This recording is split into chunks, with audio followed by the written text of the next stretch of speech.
one thing which is obviously quite common nowadays is atheism, and many people, many youngsters, obviously they're questioning their faith. They are leaving the fold of Islam, and they question the oneness of Allah, and they question whether there is an existence of a superpower or someone out there. And obviously it is due to the lack of understanding of the Quran and Hadith, and what we have been taught by our scholars from Quran and Hadith. And obviously a thing that we want to emphasize on is the existence of Allah the Almighty.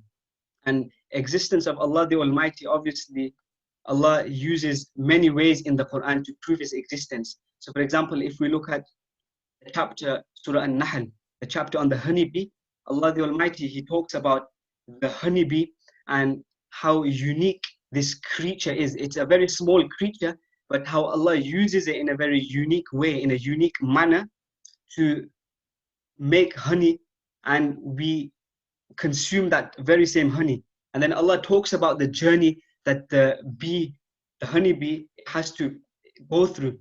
So the honeybee, obviously, it is told to go to different plants. It goes to different type of plants, and it takes the nectar, etc., from different types of plants. And then Allah talks about the honeybee. No matter how far it is from its place of residence, Allah the Almighty has created like pathways in the sky, just like how we have aeroplanes. When you're in an aeroplane, the aeroplane has to have routes where the pilot knows where it is going, where it is to be directed. So likewise, the honeybees, from the power of Allah the Almighty, He has inspired them to go through the different pathways, so they know where to go back. And then Allah talks about the unique structure of the honeycomb. If we look into the verse where Allah talks about this in detail, He talks about the unique structure. It's in a hexagonal kind of shape, which is very unique. It's not like any other shape. Like, for example, if we look at the world, when a person creates a place of residence, just look at the houses. Normally, everything is in a cube, rectangular, square-like shape, but you seldom find any place of residence or anything that is like the shape of a hexagon. So this talks about the uniqueness and oneness of Allah the Almighty, and how Allah the Almighty exists. And then Allah, in the very same surah, He talks about His other signs, such as He creates and provides milk for us, and the milk is provided from filth, really, or between two filthy elements. We have milk which is created between blood and the feces and the waste of an animal, or a cow, for example. And Allah provides this milk between two things that we attribute as filthy things, and we drink the very same milk. If we look at the plants and flowers, for example, they are so thin, they are so flimsy in structure, yet they rip through a very strong surface of earth and strong land. And this in itself, so when we look at everything around us, Allah in the Quran, He talks about His signs, He talks about His oneness and uniqueness and His power and His ability. We just have to look at the signs around us. Allah talks about these signs in the Quran. And I just remember a story of Abu Hanifa rahimahullah. We all know the great Imam Abu Hanifa rahimahullah. Upon one occasion, a group of disbelievers came to him and they said to him that, can you prove the existence of Allah to us, that Allah exists? So Imam Abu Hanifa said, yes, fine. So he starts off by saying that today I saw a ship, and the ship, it was full of wealth, and it was going through the waves of an ocean. It was stopping at a land without a sailor. It was dropping off the wealth to the king of that land. Then it carried on going through the waves of the ocean to another land, and it was dropping off more wealth to the king of that land, and it just kept going like that.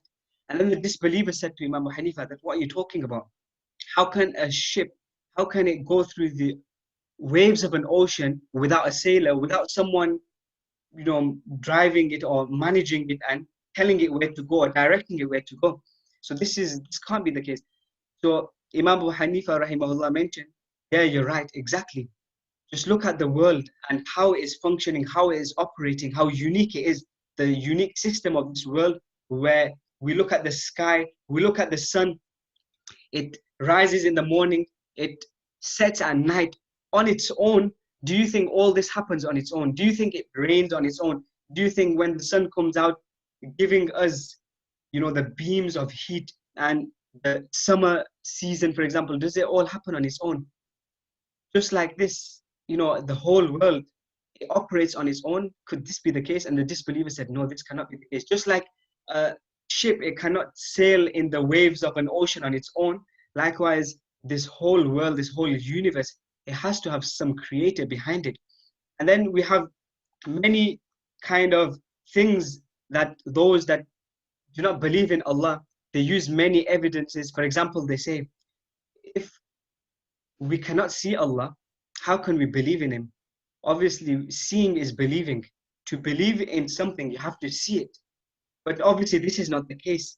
And there is many evidence in the Quran, many proofs in the Quran and Hadith to prove this. But sometimes, some people do not believe through evidence of Quran and Hadith. So we have to explain to them in ways where they will believe.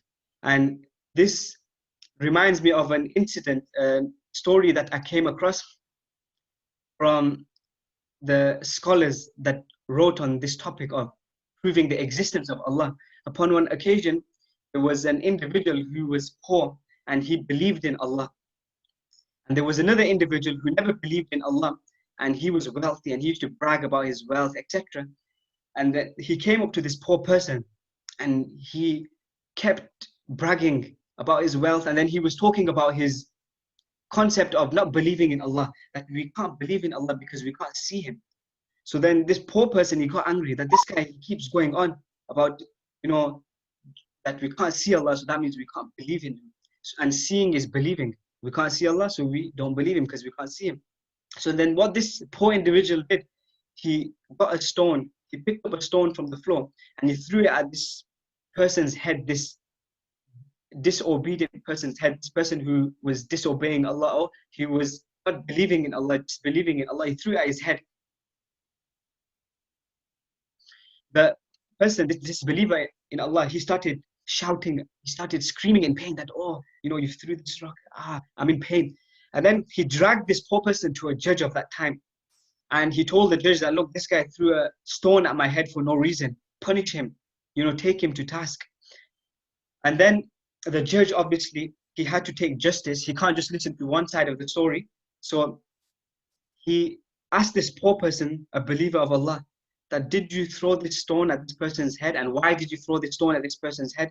What was the context? Tell me the whole story, explain to me. So then this person says that, yes, I threw a stone at his head, but the incident took place because he kept going on about disbelieving in Allah, because he couldn't see Allah the Almighty, and he kept saying seeing is believing, and we can't see Allah, so we don't believe in Allah. So then I got angry, so I threw the stone at his head. Now he is saying he's in pain and he's hurtful, but I'm not going to believe him. I'm not going to believe that this person's in pain, because he is saying seeing is believing, but I can't see this pain. So he needs to prove that this pain is existent for me to believe it. And he's saying seeing is believing. I can't see this pain, so I'm not going to believe this pain. So then this disbeliever, obviously he's present as well, and he's listening to everything. And he's saying, yes, you know what, you're right. Just because we can't see something, it doesn't mean we can't believe in it. Just like this pain that I was screaming out of, you can't see it, but obviously we believe in this pain because I felt it. Likewise, Allah the Almighty, just because we can't see Him, it doesn't mean we can't believe in Him. And seeing in reality is not believing. So this concept of seeing is believing is actually a false concept. And then this judge actually started remarking, and he actually chuckled as well, and he started saying, truly the punishment of a disbeliever of Allah is the throwing of a stone at his head. And then, a disbeliever will believe in Allah. And obviously the judge wasn't trying to say that obviously we start throwing stones at those individuals that disbelieve in Allah the Almighty and they don't believe in the concept of the existence of Allah. He was just trying to say that, this is the outcome. We need to drill it into their head. But the essence of what I'm trying to say is that Allah the Almighty exists, and obviously there are so many signs. We just have to read the Quran where Allah mentions many of the signs, and Allah the Almighty is unique. He has no one equal to him, and we cannot comprehend how Allah the Almighty looks. And that is why it comes in a narration that تفكروا في خلق الله ولا تتفكروا في الله, that contemplate and ponder and reflect over the creation of Allah. That will direct you to Allah. Do not ponder and reflect over Allah the Almighty, that who is Allah, how does He look? Because this is not something that we are supposed to do, because we cannot even comprehend this fact. In the hereafter, inshallah, when Allah the Almighty grants us Jannatul Firdaus, may Allah the Almighty grant us all Jannatul Firdaus, inshallah, we will have this blessing where we will get to see Allah the Almighty, and we will come to know as Allah knows best in the hereafter. And this is from the greatest blessings, that we will be able to see Allah the Almighty in the hereafter. And obviously we don't need to ponder over it now, and rather we just ponder and reflect over Allah's creation and over Allah's signs, and this will direct us to Allah the Almighty and Allah's oneness. I'll finish off there, inshallah. I don't want to take more time.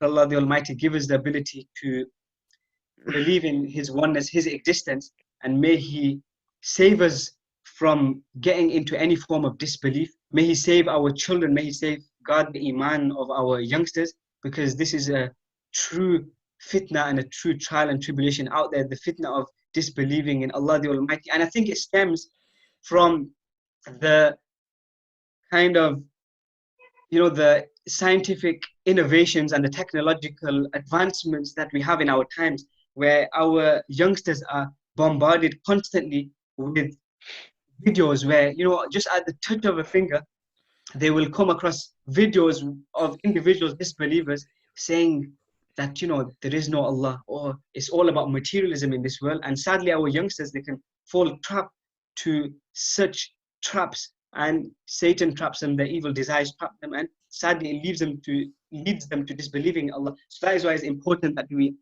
focus on our youngsters. We give them the true teachings of Quran and Hadith, and we send them to scholars such as those that are hosting our webinar today. I pray Allah the Almighty give us the ability to understand the importance of this. Ameen. Wa akhirat da'wana alhamdulillah rabbil alamin. Jazakumullah khair everyone for tuning in. And I would just like to say Jazakumullah khair for the shuyukh, Sheikh Asif and Sheikh Sadiq, for hosting me and giving me the opportunity to say a few words. I hope the words were beneficial.